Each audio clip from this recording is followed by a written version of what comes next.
Deus, nós queremos, em nome de Jesus, agradecer pela presença de todos os irmãos. Colocamos a vida do teu servo, Deus, agora como instrumento. Fale conosco, nos ajude, nos oriente, nos dirija, que ele seja a ferramenta nas suas mãos e seja, ó Deus, a palavra abençoadora em nome de Jesus. Amém.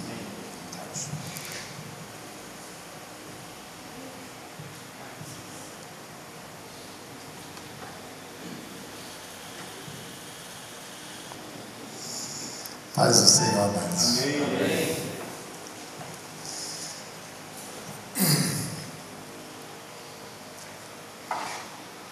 Confesso a vocês que eu fiquei assim meio em crise sobre o que falar aqui. Se eu tivesse pregado semana passada, eu teria pregado a mensagem que o Robson pregou. Mas como ele veio primeiro, eu fiquei sem mensagem.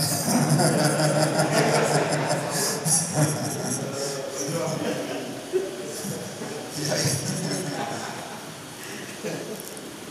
Duro que a Bíblia diz que o que veio antes é o quê? O salteador. Roubou minha mensagem.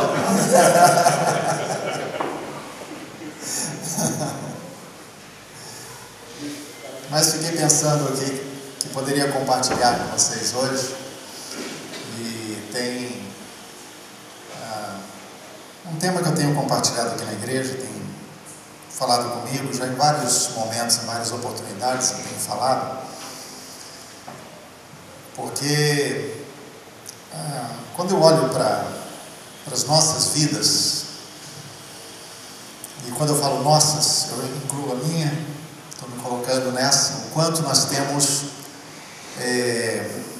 de diferença entre aquilo que nós falamos e aquilo que nós fazemos. Há uma distância, às vezes, imensa entre aquilo que a gente professa, aquilo que a gente diz crer e aquilo que se torna a nossa prática. Isso porque nós somos, em muitas situações, prisioneiros dos nossos pensamentos.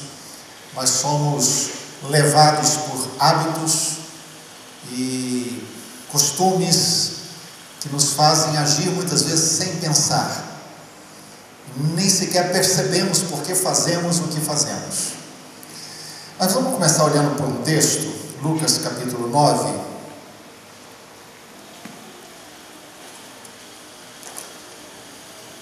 Lucas capítulo 9.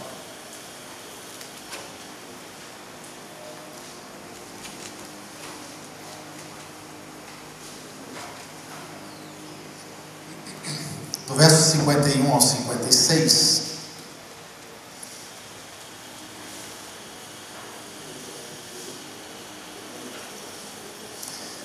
e aconteceu que, ao se completarem os dias em que devia ele ser assunto ao céu, manifestou no semblante a intrépida resolução de ir para Jerusalém, e enviou mensageiros que o antecedessem. Indo eles, entraram numa aldeia de samaritanos para lhes preparar pousada. Mas não o receberam, porque o aspecto dele era de quem decisivamente ia para Jerusalém. Vendo isso, os discípulos, Tiago e João, perguntaram ao Senhor: queres que mandemos descer fogo do céu para os consumir? Jesus, porém, voltando-se, os repreendeu e disse: vós não sabeis de que espírito sois, pois o Filho do Homem não veio para destruir as almas dos homens, mas para salvá-las. E seguiram para outra aldeia. Esse fato aqui, esse texto, ele revela para nós dois homens, dois discípulos, duas pessoas que andavam com Jesus e que naquele momento expressaram vontade, expressaram pensamentos que nada tinha a ver com aquilo que Jesus já estava ensinando já há um bom tempo para eles. E quando eles veem que os samaritanos fecham a porta para que eles passem por lá, porque a intenção deles era ir a Jerusalém adorar o Senhor, e ali eles perguntam: Senhor, quer que mandemos esse fogo do céu para os consumir? E a resposta de Jesus para mim é sintomática, ela é reveladora. Jesus diz: vocês não sabem de que espírito vocês são. Ou seja, ainda não caiu a ficha de vocês. Vocês ainda não perceberam, ainda não compreenderam de quem vocês são. Então, mas Jesus não está assim a repreender esses discípulos. Eu creio que o fato foi registrado e a palavra de Jesus foi colocada aqui muito mais para revelar intenções do coração, para que as intenções do coração deles e nossos pudessem vir à tona, pudessem ser reveladas. O fato é que muitas vezes, muito do que nós fazemos, assim como aqueles discípulos, fazemos de forma inconsciente, porque nós somos o resultado de hábitos. Nós temos hábitos, e eu vou falar um pouquinho daqui a pouco, mas a gente pode dizer que nós somos 90% hábitos. Tudo que nós fazemos, sentimos, tem a ver com os nossos hábitos. E hábitos nós adquirimos para várias coisas. Por exemplo, hábitos que têm a finalidade de aliviar a dor. Como é que nós temos um hábito para aliviar a dor? Um vício. Todo vício é uma fuga, a gente sabe disso. É uma fuga emocional. Então é um vício, e todo vício é um hábito que é usado para aliviar algo que fere, que dói, que traz dor na alma. Por exemplo, dormir demais pode ser sintoma de uma dor que está sendo camuflada. Uma outra coisa é o ativismo. Por exemplo, nós nos levantamos, não importa que hora nos levantamos todo dia, e podemos ter o hábito de fazer da mesma forma todas as coisas. E até a nossa oração pode ser um hábito. Amém? Amém. Não estou falando que é coisa ruim, estou falando é hábito. Você levanta na mesma hora, você ora na mesma hora, você lê a Bíblia na mesma hora, você come na mesma hora, e você já chega um momento em que você não pensa mais para fazer aquilo, simplesmente vai e faz, porque se tornou um hábito. Há hábitos que eles surgem de situações triviais, não é? Por exemplo, a maneira como você levanta da cama. Por exemplo, tem gente que não levanta para o lado esquerdo. Estou brincando, né? Estou brincando. Mas tem gente, por exemplo, eu tenho um hábito, aliás, eu tinha um hábito que eu tive que tirar e colocar um outro. Eu tenho pressão baixa, né? Minha pressão é abaixo da média. Então, o que acontece? Se eu estiver deitado e eu me levantar muito rapidamente, me escurece a vista, eu fico tonto e eu caio. Eu caí uma vez, né? Minha casa, os quartos são em cima, tem um hall pequeno e já a escada que desce. Então, um dia eu estava deitado, levantei lá, dormindo, acordei e levantei, só que levantei rápido, porque já estava com o horário atrasado, levantei e fui na direção da escada. 2 passos antes da escada eu caí, com um saco de batata no chão. Minha vista escureceu, perdi o sentido. Por quê? Porque eu levantei muito rápido. Por causa disso, né, e associando as coisas, eu decidi mudar a minha forma de levantar. Estou falando de coisa trivial, tá? Então o que eu fiz? Eu levanto, já não saio, já não fico em pé direto, né? Não saio da cama imediatamente, eu sento na cama, espero alguns segundos e então fico de pé. E isso faz com que eu não tenha problema da pressão. E nunca mais tive, né? Então hábitos a gente vai adquirindo. Aí de lá para cá, e já há muitos anos, eu faço isso. Eu levanto, nunca levanto de vez. Levanto, sento, fico alguns segundos, depois levanto. Então hábitos para as coisas mais triviais, mais comuns da vida. A forma como você amassa, né? Aperta a pasta de dente, não o tubo da pasta de dente, né? Tem gente que aperta em cima, tem gente que aperta embaixo. E tem casal que briga porque um aperta em cima e o outro aperta embaixo, né? É uma boa notícia agora, não dá mais problema, lançaram um tubo redondo, grande, Pronto. Então são hábitos, são coisas que a gente vai fazendo. Nós somos 90% hábitos. As nossas atividades mentais, emocionais e físicas, 90% é fruto dos nossos hábitos. Bom, se é 90%, sobra o quê? 10%. 10% é resultado de atitudes e decisões pensadas, fruto de meditação, fruto de usar pensamento, inteligência, capacidade de pensar. 90% da nossa vida é resultado da repetição de padrões aprendidos e absorvidos. 90% da nossa vida é resultado da repetição de padrões aprendidos e absorvidos. E isso a gente chama de cultura. Quando os padrões são repetidos, se torna um hábito. E esse hábito, uma vez instalado, uma vez absorvido, se torna a minha cultura, o meu jeito de ser.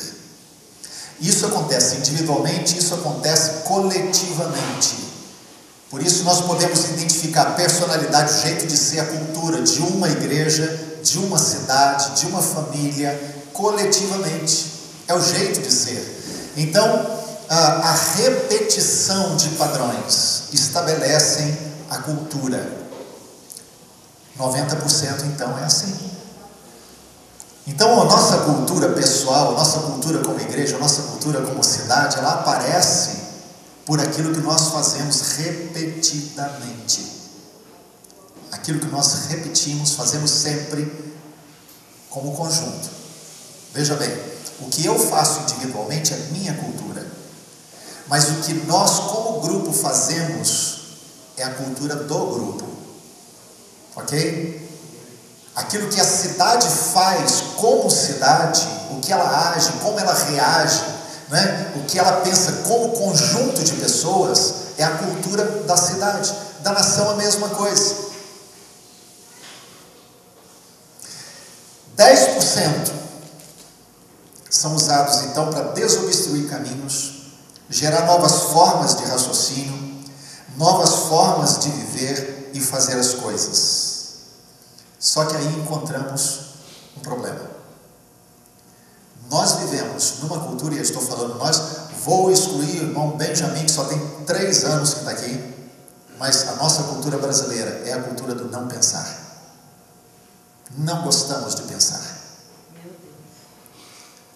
Nós gostamos das coisas prontas.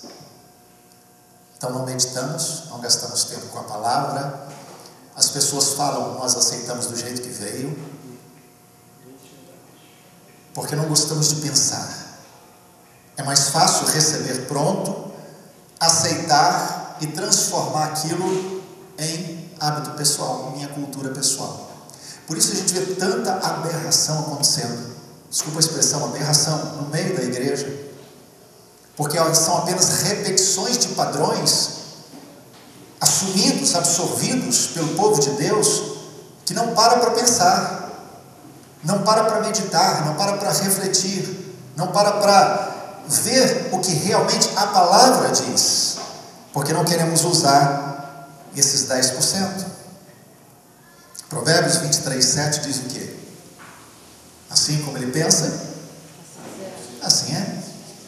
Ou seja, a maneira como nós educamos o nosso pensamento, acostumamos os nossos pensamentos, a maneira como nós trabalhamos isso ou permitimos que ele atue, vai ditar a maneira como nós agimos.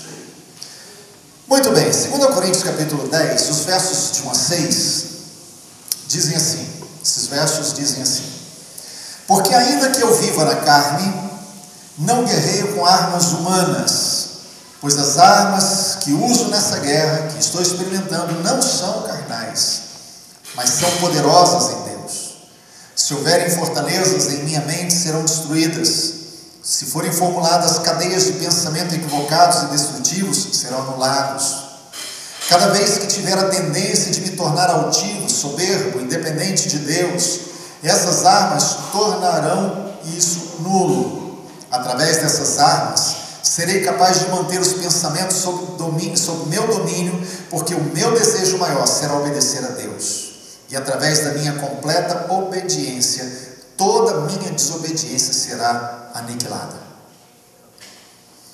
Muito bem, esse texto aqui, ele fala sobre algumas coisas. Eu quero pensar rapidamente com vocês sobre ele, juntando com essa questão dos hábitos.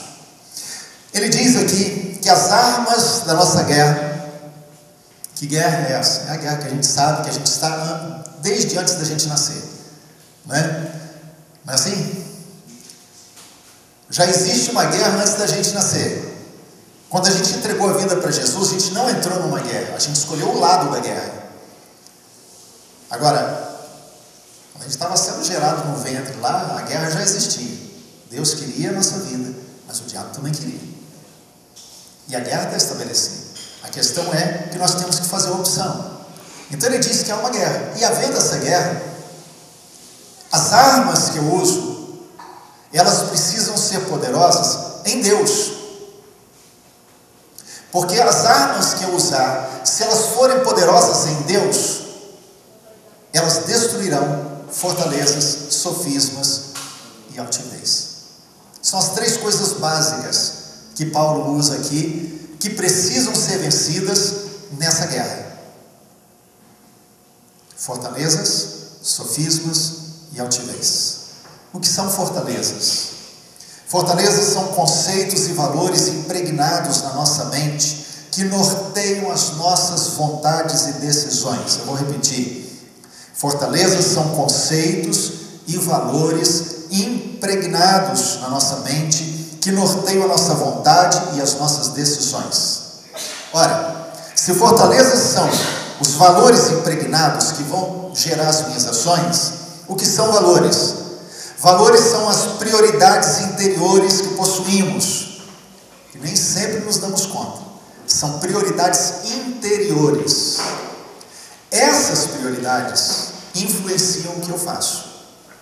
Então eu quero colocar da seguinte forma: se nós fizermos aqui uma lista de prioridade, cada um de vocês tem uma folha, cada um de nós tem uma folha aí, temos que anotar. Coloque número 1, 2, 3, 4, 5, 6, 7, 8, 9, 10 e coloque na ordem da mais importante para menos importante. Qual vai em primeiro lugar? Qual que vai em primeiro lugar? Trabalho a Deus sobre todas as coisas. Aleluia, alguém descobriu. Alguém falou? Quem vai em primeiro lugar? Deus. O primeiro, maior, grande mandamento é esse: amarás o Senhor teu Deus de todo o teu coração, de toda a tua alma, de todo o teu entendimento. Amém? Glória a Deus. Aleluia. Agora vamos falar daquilo que é prático.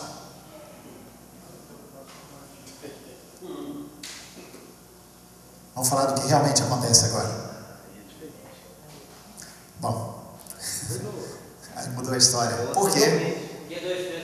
Uma coisa é o que eu professo, outra coisa são os meus valores.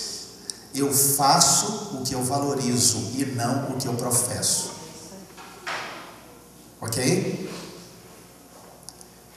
E por isso eu sou resultado de valores. Os valores geram hábitos. E eu serei resultado desses hábitos. Então os valores vão gerar o que eu sou. Então eu digo, eu amo missões. E eu pergunto, quanto você contribui para missões? É ou não é? Deus em primeiro lugar. Em segundo lugar vem o quê? A família. A família. Em segundo lugar vem a família. Só que aí a gente passa na igreja, né? O dia inteiro, corre a semana inteira. Família, filho para lá, né? Deixa de lado. A gente fala, põe ordem. Aí no nosso relacionamento com Deus, vamos lá, Deus. Então tem que fazer o quê? Oração, Bíblia. O que mais? Vou parar por aqui. Vamos parar por aqui. Percebe como é que é a questão? Uma coisa é aquilo que eu falo, outra coisa é aquilo que eu faço. Então nós podemos falar de unidade 100 anos nesse conselho e concordarmos e sairmos daqui falando que temos que ter unidade e nunca vivemos isso. Porque o que vai produzir a minha ação são os meus valores. Uma coisa é o que eu falo, outra coisa é o que eu valorizo. Ok? Por isso alguém já falou o seguinte: se você tiver que julgar alguém, julgue pelas ações e nunca pelas palavras. Eu estava pensando sobre isso em relação ao Feliciano. É o tema aí do momento, né? Mas eu quero falar um pouquinho, porque acabei me envolvendo na história toda, de uma forma ou de outra, né? Emitindo opiniões. E muitas vezes, a gente toma palavras que as pessoas usam e forma juízo e julga em função do que ela fala. E eu estive pensando, por exemplo, em relação a ele. Desculpe se alguém concorda com tudo que ele fala, mas eu acho que ele falou um monte de bobagem por aí. Tem uns vídeos meio estranhos. Mas cá entre nós, queridos, eu não posso julgá-lo por aquilo que ele falou. Ele pode ser uma pessoa extremamente sincera. Falou tentando acertar. O que eu tenho que olhar são os frutos. E isso Jesus falou que eu preciso olhar. E frutos são ações, e não palavras. Eu posso falar coisas, ensinar coisas, compartilhar coisas aqui com vocês e depois me arrepender e ver que eu estava errado. E alguém já disse que só o tolo não muda. Quem é inteligente, quem busca Deus, quem para e usa os 10%, está sempre mudando, porque está sempre aprendendo e descobrindo coisas a mais. Não fique estagnado.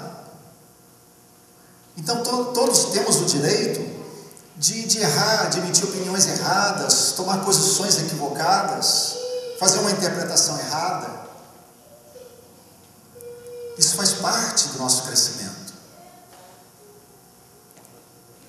Agora, o que revela quem eu sou não é o que eu falo, porque eu posso estar em estágio de crescimento diferente do seu. Você pode estar lá na frente e compreender verdades bíblicas bem diferentes de mim, porque já aprendeu coisas que eu ainda não aprendi. Amém? Amém. Mas o que vai revelar o que nós somos, aí agora eu quero sair do Feliciano, tá?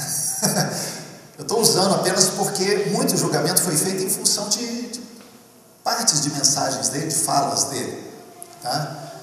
O que realmente revela uma pessoa não é o que ela fala, porque pode revelar infantilidade, pode revelar imaturidade, pode, mas o que vai revelar o caráter dela é o que ela faz dessas verdades.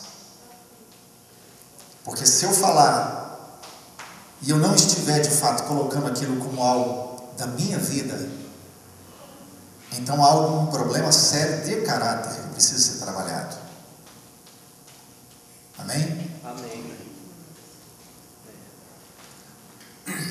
Então ele fala sobre fortalezas. Você gera hábitos em torno dos valores que você possui.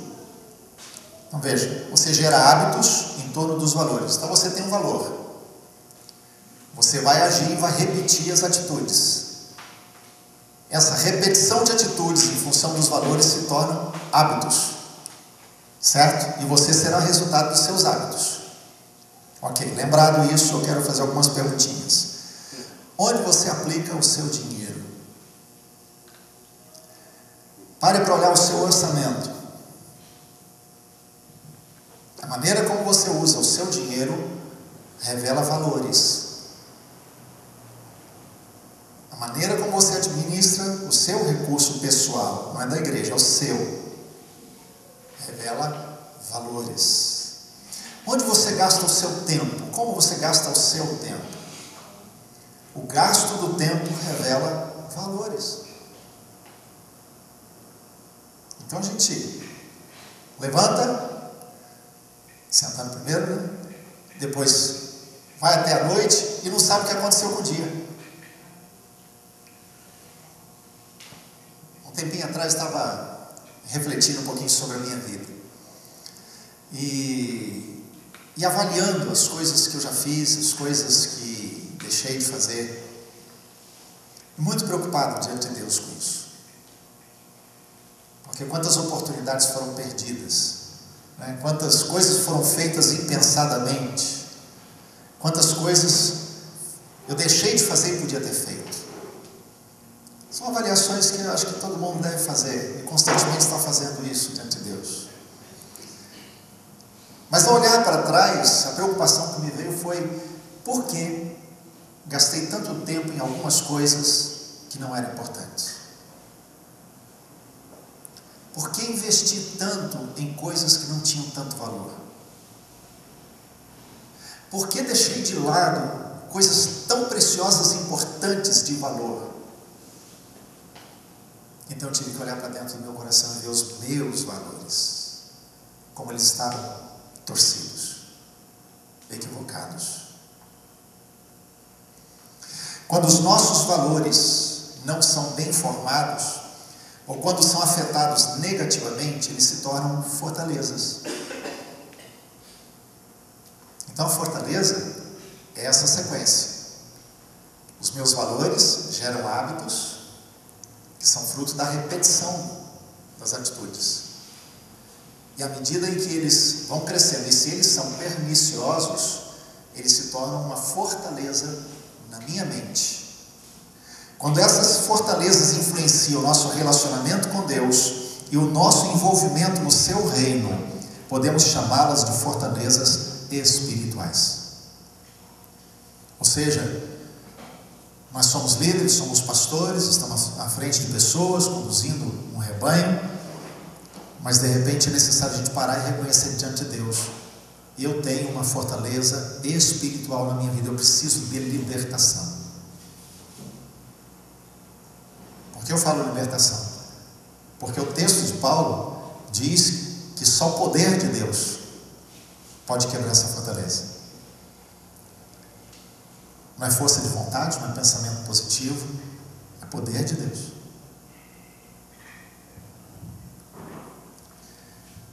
Mas não apenas das fortalezas, mas ele também fala de sofismas, que são as cadeias de pensamento que geram engano. São raciocínios que partem de premissas verdadeiras ou verossímeis, mas que são concluídos de alguma forma inadmissível. Isso é uma definição de sofisma. Ou seja, eu pego uma verdade e quando eu raciocino em cima dessa verdade, eu chego a uma conclusão errônea, inadmissível, inverossímil. Por exemplo, usando uma figura clássica que a gente já conhece de sofismo, né? Jesus é Deus. É verdade ou não é? É verdade. Jesus é Deus. Isso é uma verdade bíblica. Então eu vou partir de uma verdade. Maria, mãe de Jesus. É verdade? É verdade. Mas Jesus não é Deus? Então Maria é mãe de Deus. A conclusão é um sofismo. Entenderam? Eu parti de uma verdade, mas a conclusão foi errada.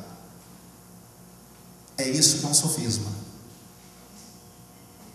Por exemplo, Deus conhece todas as coisas. Ele sabe o que a gente pensa, antes mesmo da gente falar, Ele já sabe o que a gente vai falar, não é assim? Amém. Então não precisa orar. Ele sabe todas as coisas. Ele já sabe tudo. Isso é um sofisma.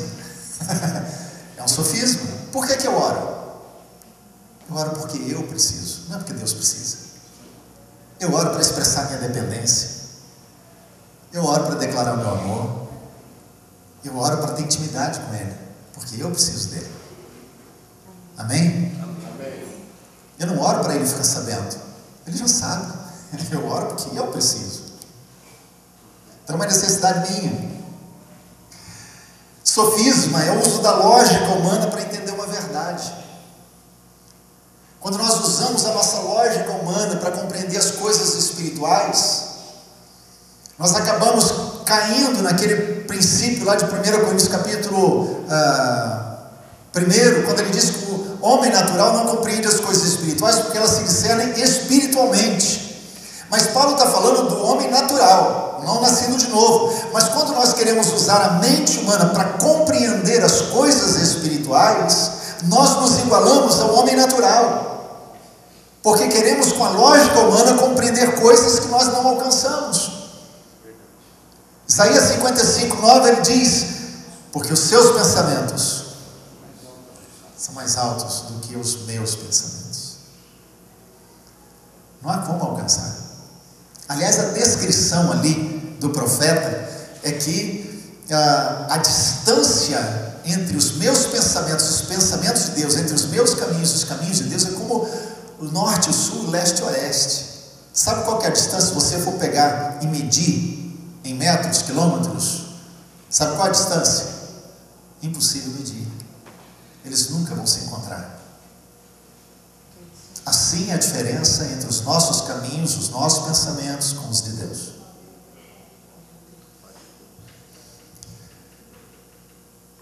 Toda vez que eu digo eu acho, eu estou caminhando celeremente para um sofisma.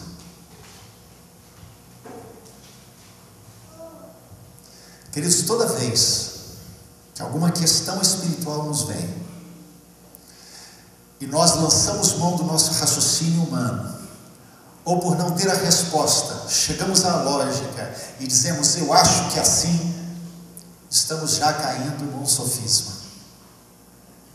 O que nós olhamos em Jesus é que quando ele foi tentado e verdades foram usadas com raciocínio errado, a resposta de Jesus foi: está escrito. Jesus não falou em nenhum momento eu acho.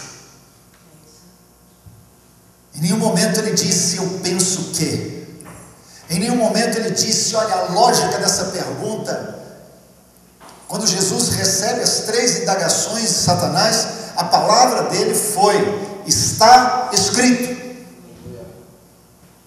Essa é a base daquilo que nós cremos, é a palavra, é a verdade da Escritura, e não o que eu acho, não o que você acha, não o nosso raciocínio lógico, não juntando pontinhos com pontinhos. Não são os meios nem as culturas humanas que vão nos dar condições de compreender as coisas espirituais. Rapidamente aí, 1 Coríntios capítulo 1 Coríntios capítulo 1, eu vou apenas ler para destacar rapidamente algumas coisas. O verso 18 a 21, Paulo diz assim: certamente a palavra da cruz é loucura para os que se perdem, mas para nós que somos salvos o poder de Deus, pois está escrito: destruirei a sabedoria dos sábios, aniquilarei a inteligência dos instruídos. Onde está o sábio? Onde o escriba? Onde o inquiridor deste século, porventura, não tornou Deus louca a sabedoria do mundo? Guardem isso: Deus tornou louca a sabedoria desse mundo. Visto como, na sabedoria de Deus, o mundo não o conheceu por sua própria sabedoria, aprove a Deus salvar os que creem pela loucura da pregação. Agora verso 25, porque a loucura de Deus é mais sábia do que dos homens, e a fraqueza de Deus mais forte que dos homens. Seguindo o verso 26, irmãos, reparai pois a vossa vocação, visto que não foram chamados muitos sábios segundo a carne, nem muitos poderosos, nem muitos de nobre nascimento, pelo contrário, Deus escolheu as coisas loucas do mundo para envergonhar os sábios, escolheu as coisas fracas do mundo para envergonhar as fortes. Deus escolheu as coisas humildes do mundo e as desprezadas e aquelas que não são, para reduzir a nada as que são, a fim de que ninguém se vanglorie na presença de Deus. Capítulo 2, versos 6 a 8. Entretanto, expomos sabedoria entre os experimentados, não porém a sabedoria deste século, nem a dos poderosos dessa época, que se reduzem a nada, mas falamos a sabedoria de Deus em mistério, outrora oculta, a qual Deus pré-ordenou desde a eternidade passada para a nossa glória. Sabedoria essa que nenhum dos poderosos deste século conheceu, porque se a tivesse conhecido, jamais teriam crucificado o Senhor da glória. Deixa eu colocar uma coisa. Paulo está dizendo aqui que há uma sabedoria do mundo, e Deus estabeleceu, Deus escolheu, Deus determinou que ninguém o poderá conhecer através da sabedoria do mundo.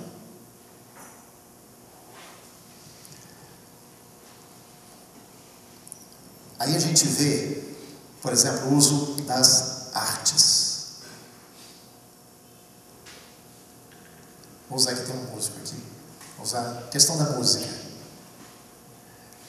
Tem levitas, servos do Senhor, aprendendo melodia, harmonia, e com as músicas do mundo.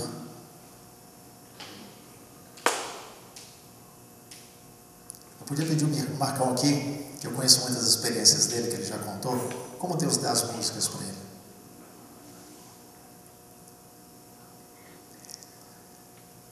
Ou então, os filmes. Não vou nem falar de novela, viu, gente? Seria covardia falar contra a novela aqui. Filmes, jornais, revistas, jogos, de tudo. A sabedoria desse mundo, aquilo que o mundo produz, aquilo que a mente que orquestra a sabedoria do mundo produz, não pode nos ensinar sobre Deus. Por isso, não vamos aprender sobre Deus, lendo livros escritos por pessoas que nunca conheceram Deus. Não vamos ter revelação do alto, buscando em pessoas que nunca conheceram Jesus. A sabedoria desse mundo não pode produzir conhecimento de Deus. Então, tudo que é gerado na sabedoria do homem produz sofismas. E a terceira coisa que ele fala aqui é altivez. Altivez pode ter origem nos sofismas. Ou seja, quando nós partimos de uma premissa até verdadeira e fazemos uma linha de raciocínio errada, isso pode gerar em nós altivez. Por exemplo, posso todas as coisas naquele que me fortalece. Essa é uma verdade, fora do contexto vira sofisma.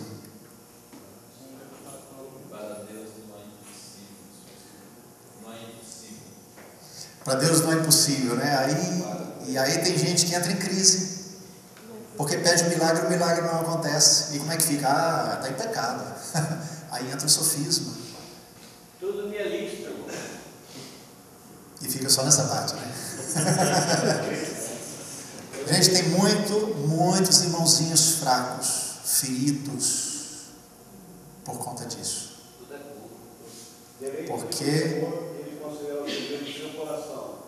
Aí você fala, eu quero fumar, meu Deus, fumar. é um sofisma. Mas percebe? A gente pega uma verdade e traduz ela em algo que nos faz inflar o ego e nos sentir mais do que deveríamos. Porque na verdade, o que a palavra de Deus diz a respeito de nós? Queridos, nós temos que ter duas coisas em mente. Em primeiro lugar, o valor que temos para Deus. Isso é inquestionável. O meu valor e o seu valor para Deus é o mesmo valor da vida de Jesus. O Pai, quando olhou para mim e para você, perdidos, condenados ao inferno, decidiu pagar o preço que a gente valia. E o preço que a gente valia era a vida de Jesus. Ponto. Só que isso é graça, não é merecimento. Isso é merecimento. Eu não posso reivindicar isso e mais nada. Sabe por quê? Imagina que eu ainda tivesse alguma coisa que o Pai olhasse para mim e falasse assim: olha, eu estou te comprando, vou pagar o preço, mandou Jesus, morreu, resgatou, agora eu tenho tudo, agora eu sou tudo. Aí Jesus falou: agora você tem que entregar tudo.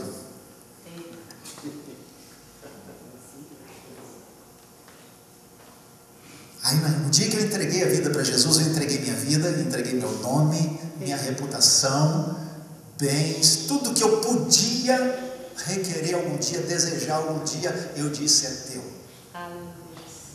A partir daquele momento, eu passei a ser totalmente dependente, porque eu achava que eu era independente.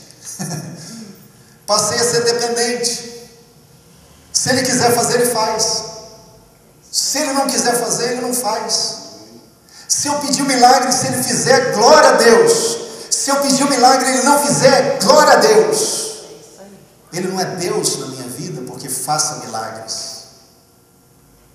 Eu amo porque Ele me amou primeiro, porque Ele me resgatou para Ele, porque não há resposta melhor para o que Ele fez, a não ser amá-lo. O orgulho tem sua raiz no entendimento superestimado que temos de nós mesmos. Nunca esqueçamos dos 10 leprosos. O judeu samaritano estava andando junto, ninguém questionava ninguém, ninguém cobrava ninguém. Por quê? Porque a lepra os igualava. E eu quero deixar 2 frases que vocês já tomaram contato pelo livrinho. A honra do meu irmão é maior que a minha glória. Enquanto isso não está acontecendo no meu coração, a altivez está presente. Enquanto eu não considerar que se o que eu fizer ou falar, se for ferir o meu irmão, eu não faço, enquanto eu não chegar nesse ponto, é porque a altivez ainda está comandando.